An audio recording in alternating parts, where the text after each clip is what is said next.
Bom dia, boa tarde ou boa noite. Vamos para mais uma aula de genética, né? Pós-feriadão. Bom, hoje eu vou falar um pouquinho sobre a relação entre os cromossomos e a herança, né? Inclusive as leis de Mendel.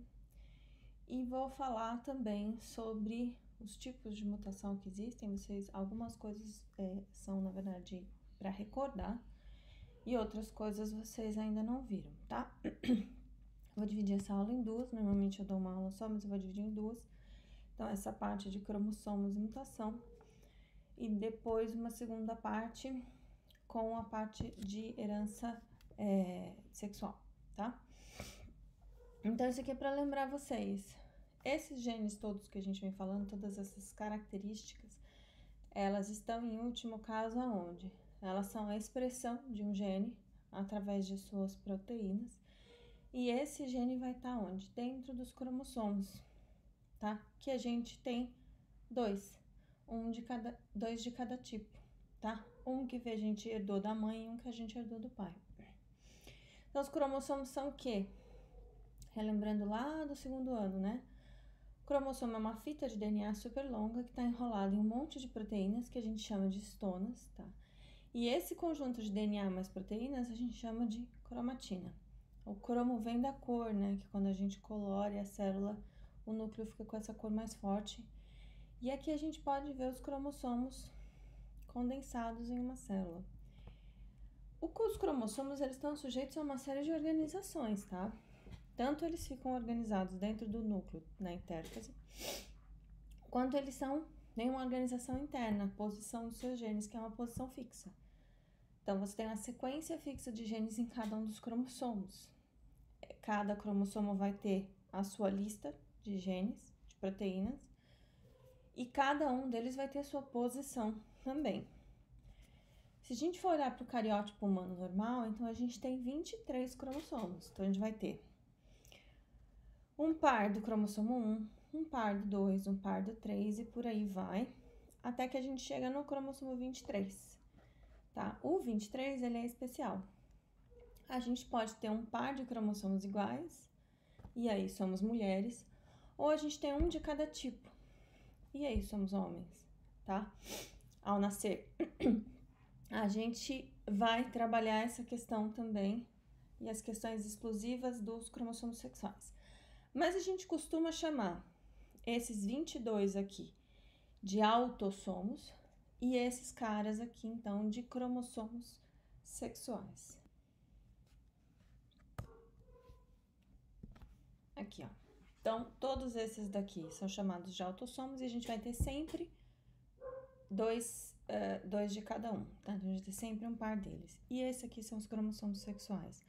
Os cromossomos estão gordinhos assim, ó, porque a gente faz cariótipo durante o processo de divisão celular. E durante a divisão celular, além de estarem gordinhos, porque eles estão condensados, eles também estão em pares. Lembram disso? Qualquer dúvida, se vocês quiserem, revejam lá os vídeos de mitose e meiose que estão no canal. O que vai acontecer durante o processo de meiose, que é o processo que a gente faz para gerar gametas? Então, a gente vai ter as duas leis de Mendel representadas nesses processos, tá?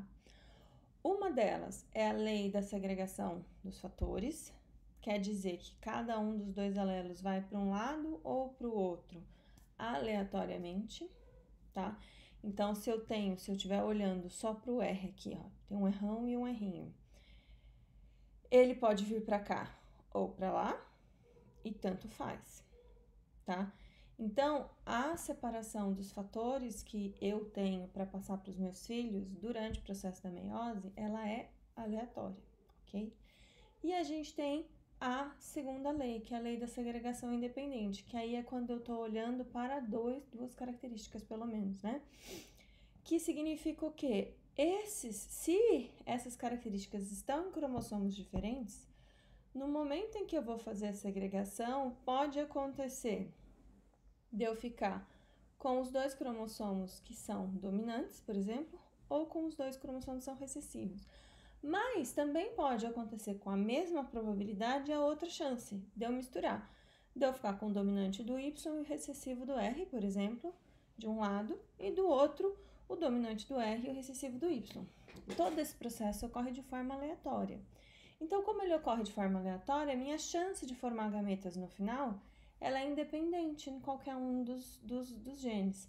Mas vejam que é importante para que eu obtenha esses valores de 1/4 para cada tipo de gameta, é importante que as minhas características estejam em cromossomos diferentes. E aí tem o pulo do gato dos trabalhos do Mendel. Mendel não escolheu 7 características aleatórias de ervilhas. Pelo contrário, ele muito provavelmente procurou características que se comportavam da forma mais simples possível e estudou só essas. Por que eu digo isso? Porque ervilhas têm 7 cromossomos. E cada uma das características que ele escolheu estão em cromossomos diferentes. Então, Mendel tentou simplificar ao máximo a herança que ele podia observar para poder fazer seu trabalho e para poder chegar nas suas leis da herança. Então, ele realmente selecionou características que se comportavam de forma mais simples para tentar entender e propor leis que são fundamentadas na matemática. Mas veja que esse comportamento ele não é anômalo, ele é um comportamento muito claro e muito reconhecido aonde? Na física, tá? Mendel era físico de formação. Por quê? Porque na física o que a gente faz? O que os físicos fazem? Eles tentam reduzir a complexidade, eliminar uma série de coisas lá quando vocês estão fazendo os problemas de mecânica, tem sempre assim, despreze o atrito, por exemplo. Eliminar uma série de ruído para tentar entender o mais simples. Depois que eles entenderam o mais simples, aí eles vão tentando entender as coisas mais complexas que estão acontecendo. Os biólogos geralmente não têm esse approach, tá? Então, em biologia, a gente geralmente não reduz a complexidade e a gente também não tem a tendência de transformar as nossas observações em linguagem matemática, tá? Então, a física, na verdade, ela acabou contribuindo muito, a física e a matemática, contribuindo muito para o estudo da genética, desde lá do Mendel, tá, com métodos da física, mas também a gente vai falar nas próximas aulas, quando a gente vai falando de genética de populações, a gente vai falar de Hardy e Weinberg, que foram 2 estatísticos matemáticos que fizeram também uma lei, uma proposta muito, muito utilizada em biologia e em genética até hoje, tá? Então, às vezes a simplificação, ela é o que vai trazer pra gente uma lei mais forte, um básico, né? E aí sim a gente pode colocar as complexidades e todas as coisas que não se encaixam perfeitamente. Porque uma das coisas que eu vou falar para vocês hoje é que quando essas 2 características estão no mesmo cromossomo, a gente não observa mais segregação independente, tá? Então, quando isso acontece, a gente observa uma coisa um pouco diferente do que Mendel observou. Que é o quê? Chamado de desequilíbrio de ligação. É um nome péssimo, tá? Eu não gosto desse nome, ninguém gosta desse nome, na verdade, mas começou com esse nome. Então, linkage, desequilíbrio em inglês, então desequilíbrio de ligação. O que isso quer dizer? Quer dizer que porque 2 características estão ligadas, elas estão no mesmo cromossomo, elas apresentam um desequilíbrio das suas proporções na prole. Então, na hora que você faz o cruzamento, você não consegue observar o que você observaria pela segunda lei de Mendel. Por quê? Porque essas características estão no mesmo cromossomo. Então, embora você tenha alguma recombinação, porque vocês vão lembrar lá que durante a meiose existe crossing over, então você consegue trocar. Eu consigo trocar material do cromossomo que eu recebi do meu pai com o cromossomo que eu recebi da minha mãe. Só que essa troca, ela é baixa. Para cada meiose que eu faço, eu enquanto mulher, eu faço em média 2 crossing overs por cromossomo. Um homem, para cada meiose que ele faz em média 1 crossing over por cromossomo. Isso significa o quê? Existe recombinação? Existe, mas ela é grande? Não. E ela está bem longe daquele desvio de meio, né? Daquele padrão de meio que a gente observa quando as características estão em cromossomos diferentes, tá? Dá, inclusive, para calcular a distância entre 2 características através do desvio que você observa na prole. Então, quando você tem um cruzamento em que você espera um comportamento e esse comportamento se desviou completamente, né? E você está olhando para duas características, qual que é a tua primeira hipótese? Essas características estão ligadas, elas estão no mesmo cromossomo, tá?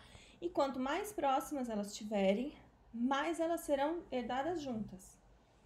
Menor a chance de eu separar isso durante a meiose.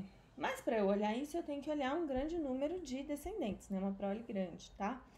Então aqui, esse tipo de característica pode ser usado inclusive para você fazer um mapa genético, e foi usada para fazer um mapa de ligação, um mapa genético para Drosophila, por exemplo, e você consegue medir a distância entre cada uma dessas características através desse desvio que você observa da proporção do meio, tá? Então, ela vai gerar um desvio e esse desvio é proporcional à distância relativa dos genes. Então, você consegue construir mapas inteiros. Quando se construía mapas assim, se demorava muitos anos para construir um mapa, tá? Muitos anos, era muito trabalhoso, tinha que fazer muito cruzamento, muito cálculo e tal. Hoje em dia, a gente constrói mapa com sequenciamento de nova geração. Vocês vão ver isso na aula sobre biotecnologia que teremos em breve também. Mas você tem um ou outro, de vez em quando aparece um exercício um pouco mais difícil sobre isso no vestibular. E eu vou passar um exercício para vocês acompanharem, para vocês entenderem mais ou menos como isso acontece. Mas, assim, é uma coisa muito, muito, muito rara. Legal. A próxima coisa que a gente precisa ver é falar, então, sobre mutação. Vocês já viram um tipo de mutação, que é a mutação de ponto. A mutação de ponto nada mais é do que uma troca de uma base. Então, um lugar que era um A passa a ser um T, o lugar que era um A passa a ser um C ou passa a ser um G, tá?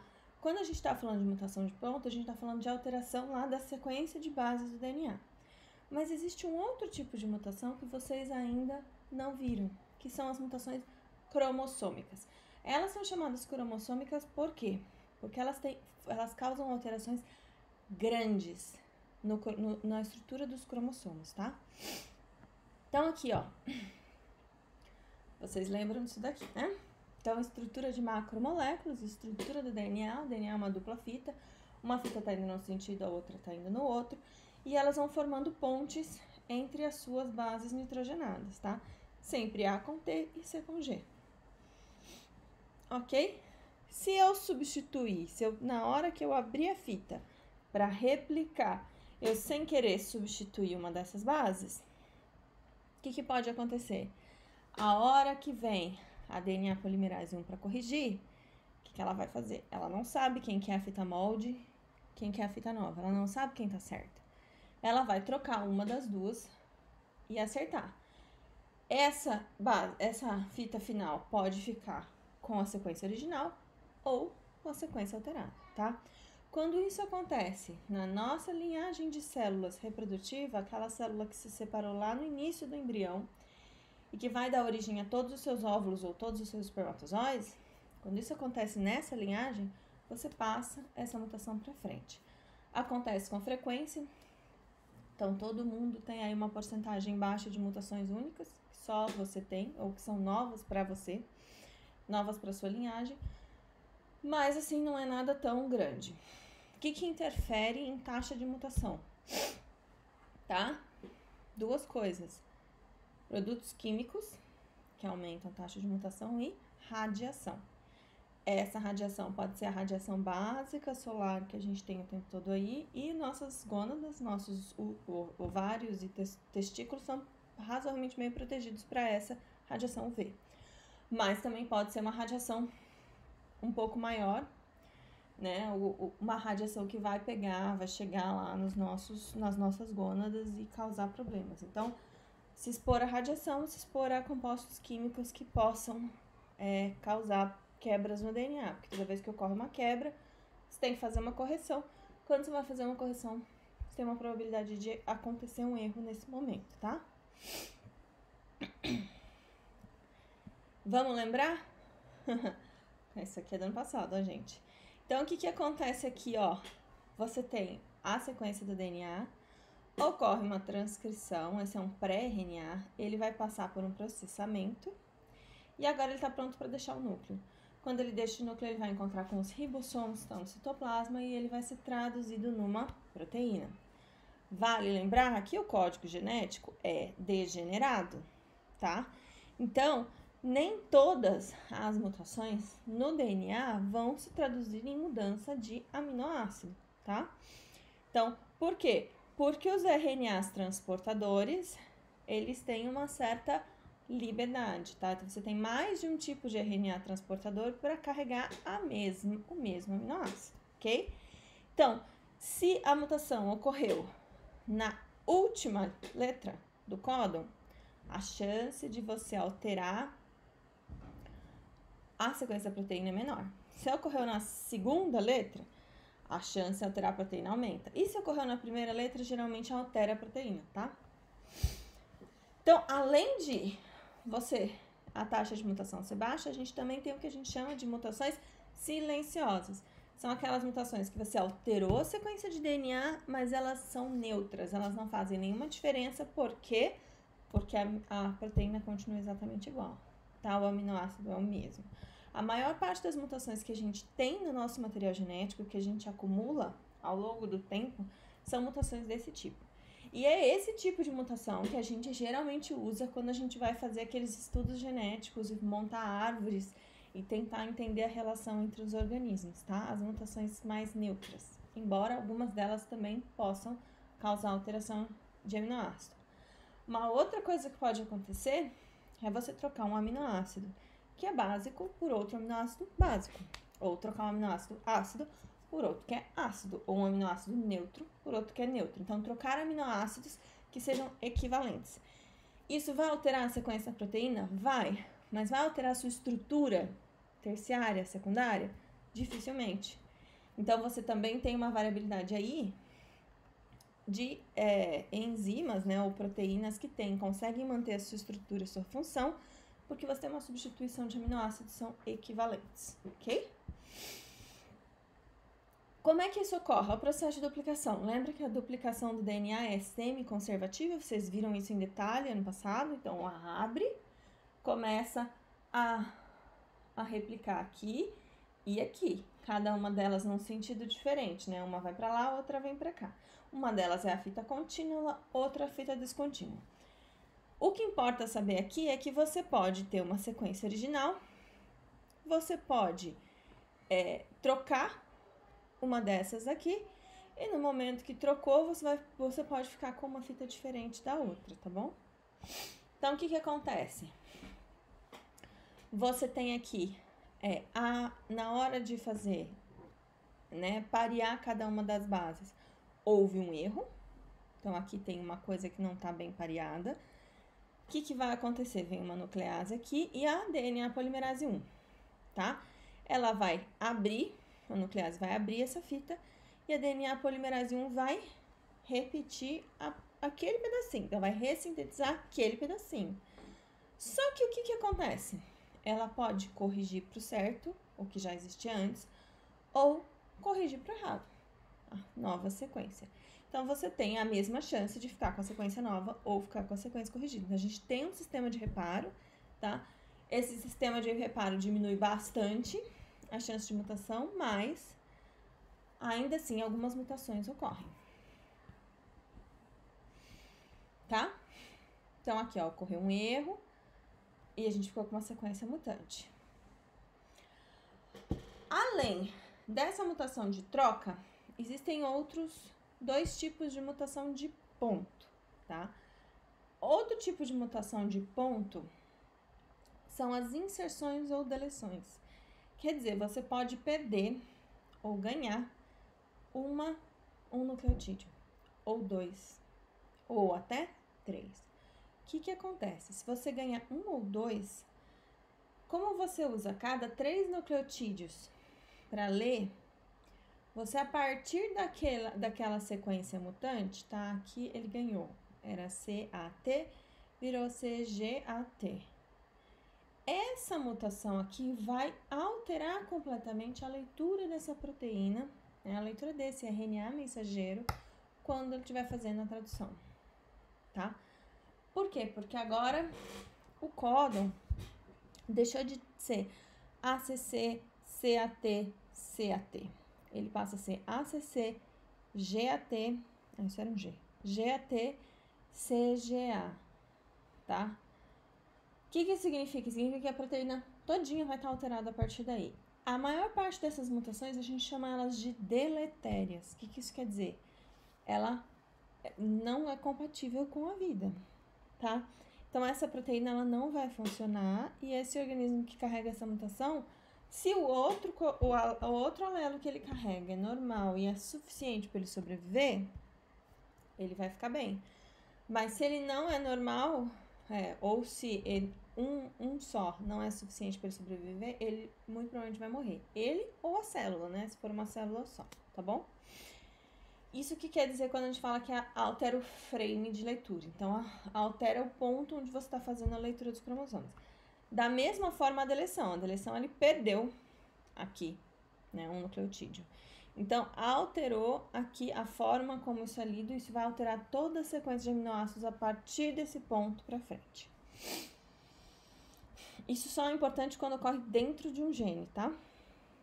Então, vamos olhar o que pode acontecer. Então, se você substituir um único nucleotídeo, você pode também ter um efeito deletério, um efeito muito ruim, tá? De novo, a anemia falciforme. A anemia falciforme está em todas as aulas. Ela é um excelente exemplo. Então, o que você tem aqui, ó? Essa é a sequência normal. E aqui, em algum momento, a gente tem uma glutamina. Quando você troca, ó, segunda base, um A por um U, no RNA mensageiro, um T por um A no DNA, o que vai acontecer? Você troca uma glutamina por uma valina. Isso faz com que a estrutura das subunidades seja diferente. E elas têm esse encaixe que a outra hemoglobina não tem, tá? Esse encaixe permite que elas formem polímeros. Então, vão formar essas moléculas grandes, tá? Essa estrutura que normalmente a hemoglobina não forma. Quando ela começa a formar essa estrutura, ela começa a produzir essas células que se deformam ao passar por dentro dos capilares e não reganham a sua forma depois, porque ela formou esse polímero, tá? Isso vai causar uma doença que é chamada anemia falciforme. Anemia falciforme hoje tem tratamento, as pessoas sobrevivem, têm uma vida relativamente normal. Mas há 40, 50 anos atrás morria, tá? O heterozigoto tem células vermelhas suficientes, ele consegue produzir células dos dois tipos, então ele tem células suficientes para sobreviver bem, e ele ainda tem um ganho que é a resistência à malária, tá?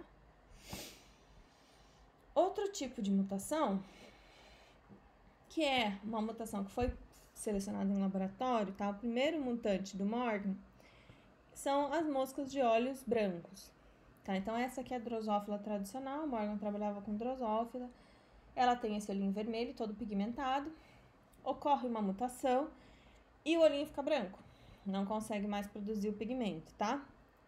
Entre as moscas que ele tinha, ele descobriu um macho mutante com olhos brancos. E essa variação possibilitou ele rastrear um gene para cor de olhos em um determinado cromossomo, tá? Essa foi uma das primeiras mutações que Morgan descobriu, tá? E ajudou ele, todo o trabalho dele. A partir daí, ele também começa a forçar mutações. Então, começa a usar raio-x e outras radiações para forçar mutações em moscas.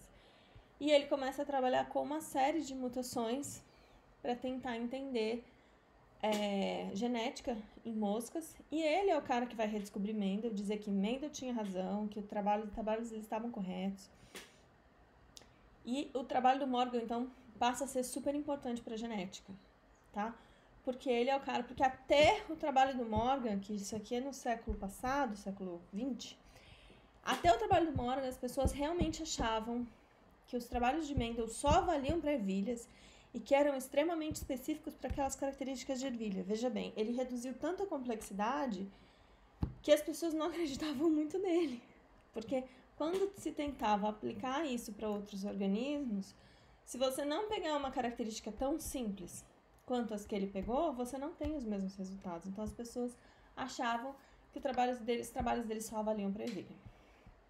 Bom, aí Morgan, além de descobrir mutações de ponto, como é o caso do olho da mosca, também descobriu alterações de estrutura cromossômica. Ele começou a observar que depois dele irradiar as mosquinhas dele, as mosquinhas apresentavam alterações muito grandes de cromossomo.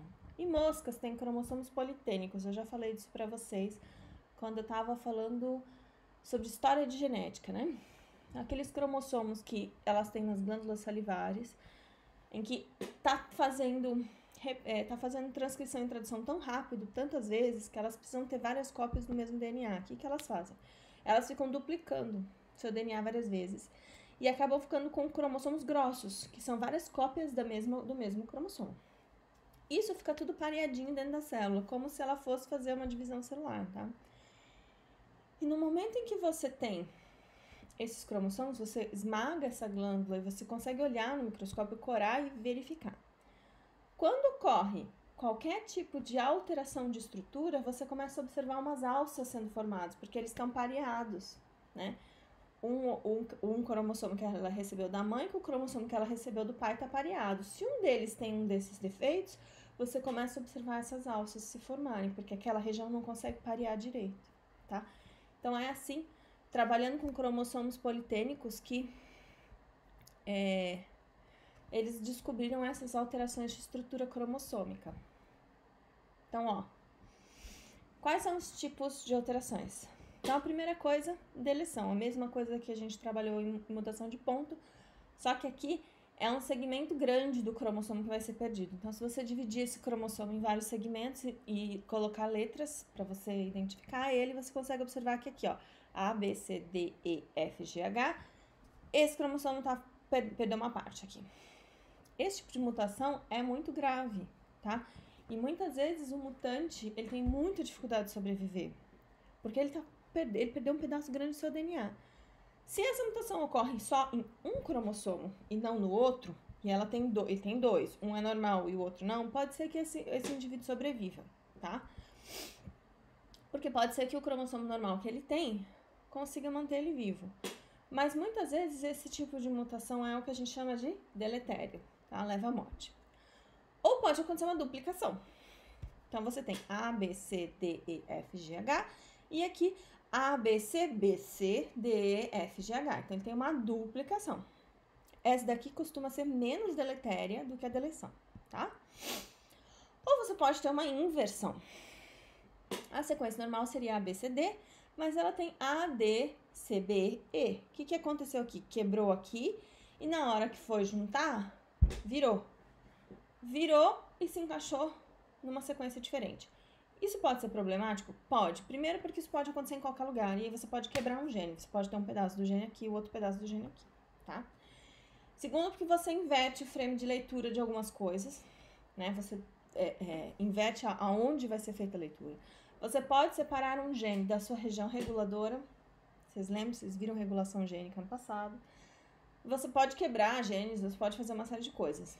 A gente tem, inclusive, um cromossomo invertido, uma inversão, que costuma causar câncer, tá? Então, é um tipo de linfoma e um tipo de leucemia, tá?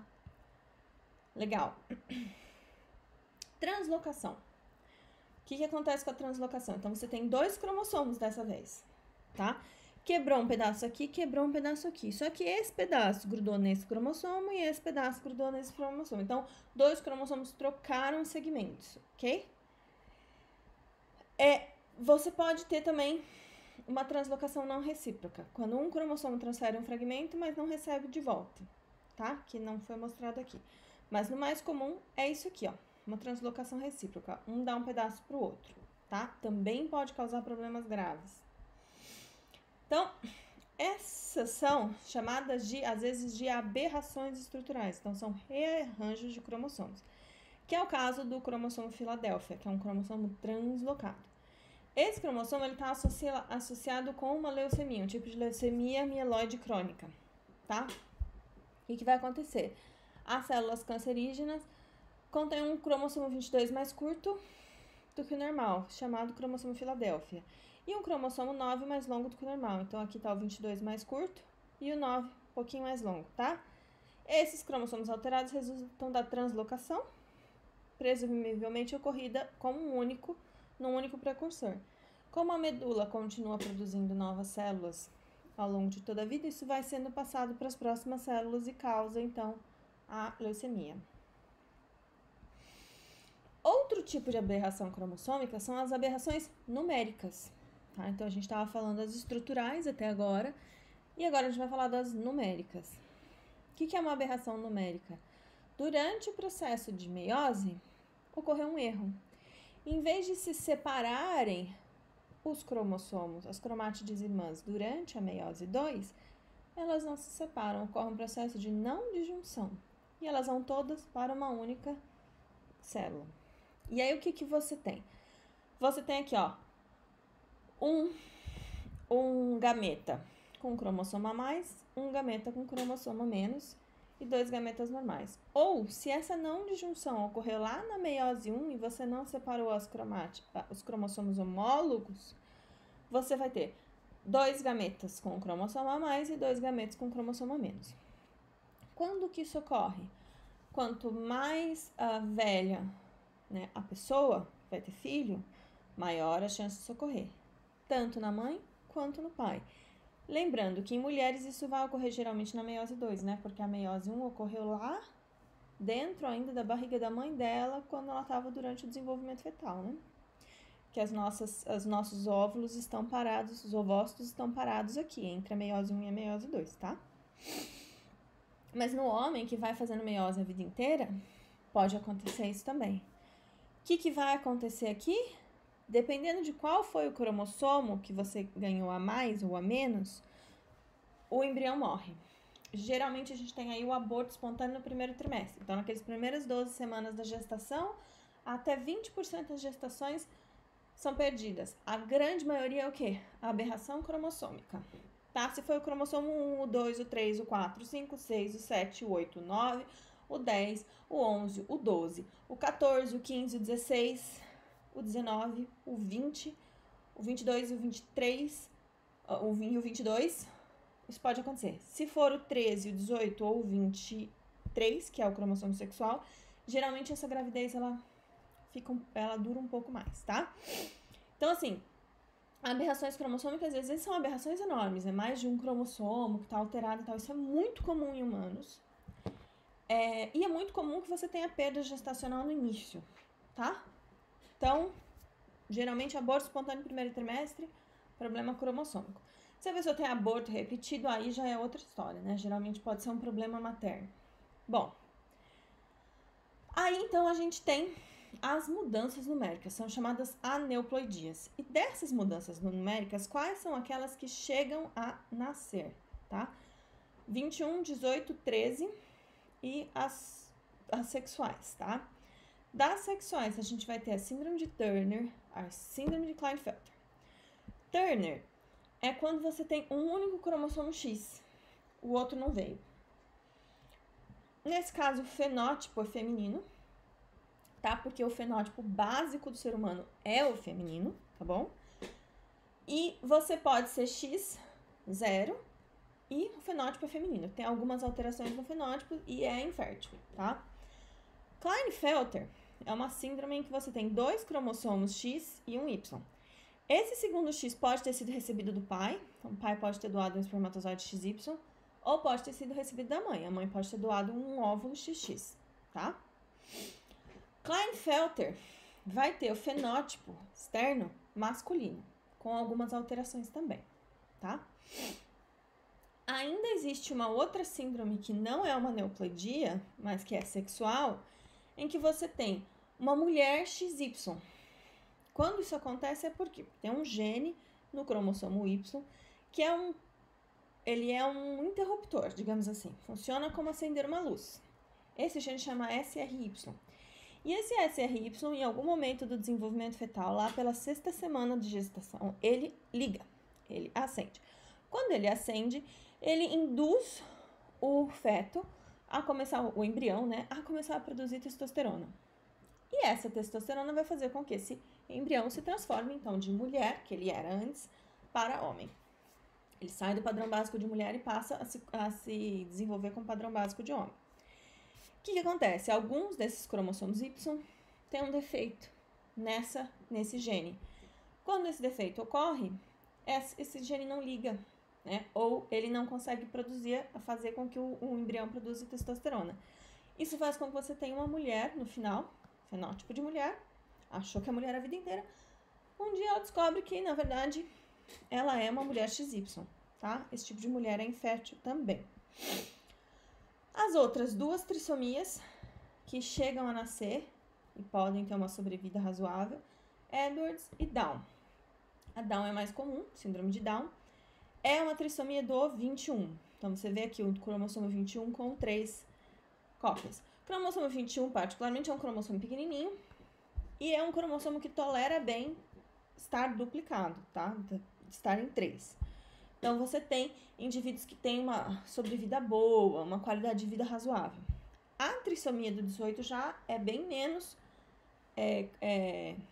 tem bem menos sobrevida, já tem mais complicações.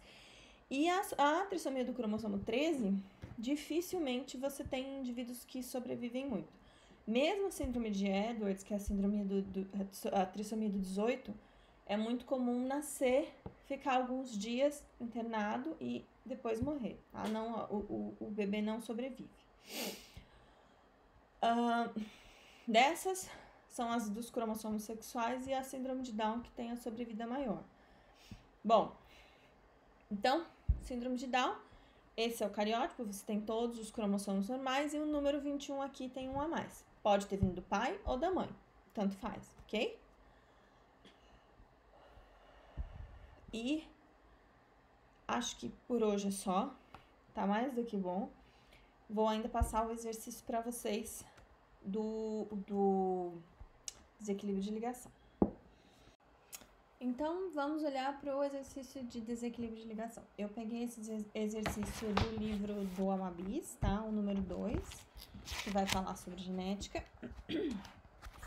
E o exercício é assim, ó. Em Drosophila, asa selvagem é dominante sobre asa em miniatura. Olho selvagem é dominante sobre o olho vermelho. Fêmeas selvagens puras, portanto homozigotas, foram cruzadas com machos de asa miniatura e olhos vermelhos, portanto duplo recessivos. As fêmeas geradas desse cruzamento, a F1, foram cruzadas com machos de asa miniatura e olhos vermelhos, também duplo recessivo, produzindo a seguinte descendência, tá? 48,5% de descendência asa selvagem, olho selvagem, duplo dominante. 48,5% asa miniatura, olho vermelho, duplo recessivo. 1,5% asa selvagem, olho vermelho e 1,5% asa miniatura e olho selvagem. Pergunta-se: qual é a evidência de que se trata de desequilíbrio de ligação? B. Qual é o arranjo dos genes nas fêmeas F1? Alelos dominantes estão em um mesmo cromossomo, arranjo cis, ou um alelo dominante está no mesmo cromossomo que um alelo recessivo, arranjo trans. C. Sabendo que a unidade de distância entre os locos é o centimorgan e que 1 centimorgan equivale a uma taxa de 1% de recombinação, qual é a distância relativa entre os locos gênicos observados? Considerados, tá? Legal, como é que a gente resolve isso? Então, o que eu esperaria? Se eu tenho aqui, essa é a minha fêmea tem ela é heterozigoto, então ela poderia produzir quantos tipos de óvulos? Duplo dominante, um recessivo, um dominante, a inversão e o duplo recessivo, tá bom? O meu macho é duplo recessivo, ele não tem como produzir nenhum tipo de outro espermatozoide, ele só produz espermatozoides MV, tá? Esse aqui... meio cedo. Bom, o que eu observo aqui? Eu observo que aqui eu teria um indivíduo selvagem. Aqui eu teria um indivíduo miniatura selvagem. Aqui eu teria um indivíduo selvagem vermelho e aqui miniatura vermelho. Se esses locos estivessem em cromossomos diferentes, segregando independentemente, o que eu ia observar? Um cada um deles numa proporção de 1 para 1 para 1 para 1, que seria um quarto, um quarto, um quarto, um quarto, de 0,25, ou 25%, 25%, 25%, 25%. Mas não é isso que eu observei. O que eu observei? 48,5% desse cara aqui, 1,5% desse, 1,5% desse e 48,5% desse cara aqui. O que isso me diz? Que, primeiro, está ocorrendo um desequilíbrio de ligação, porque eu estou desviando das proporções esperadas.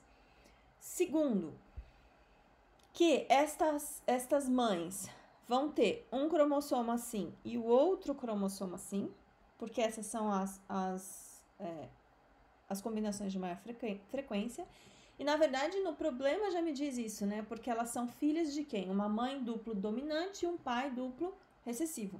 Se elas receberam um cromossomo da mãe e um do pai, então elas receberam juntos os dois dominantes e juntos os dois recessivos. Então, pelo problema, eu já sei dessa resposta. O arranjo é do quê? Tipo cis. Legal. E por final, então eu sei que o genótipo materno é esse, duplo dominante num cromossomo, duplo recessivo no outro. E qual que é a taxa de recombinação? 1,5 daqui com 1,5 daqui, que me dá 3% ou 3 centimorgans. Como é que eu explico essa primeira pergunta? Qual que é a evidência? Então, o que era esperado se não tivesse desequilíbrio de ligação? Que as proporções fossem iguais, né? 0,25 ou 25% ou 1/4, como você quiser escrever. Qual que eu observei? Proporções muito desviadas do esperado. Então, isso é uma evidência de desequilíbrio de ligação. O arranjo, então, é o cis, os duplos dominantes no mesmo cromossomo. Eu já sei disso se eu ler aqui em cima, né? Se eu sei que houve desequilíbrio de ligação e eu ler, prestar atenção, eu sei como é que é esse arranjo. Mas eu também posso dizer que eu sei como é que é esse arranjo, porque essas duas aqui são as categorias com maior probabilidade. Então, o que vai acontecer na maior parte das vezes, mas tá rolando um crossing overzinho aqui no meio. E qual que é a distância? A distância é 3, tá? 3 centimorgans, ok? É difícil de encontrar esse tipo de exercício, mas vocês precisam saber, assim, uma coisa importante para a vida. Pensa naquela prova difícil que o professor resolve fazer. Então, essa prova difícil vai ter um exercício desses, tá? Gente, agora eu vou colocar para vocês uma lista de exercícios no Swap com essa parte, então, falando sobre aneuploidias, mutação cromossômica, mutação de ponto e também desequilíbrios de ligação. E eu vou gravar agora e publicar logo em seguida uma aula sobre determinação sexual, tá? Então, fiquem bem, bons estudos.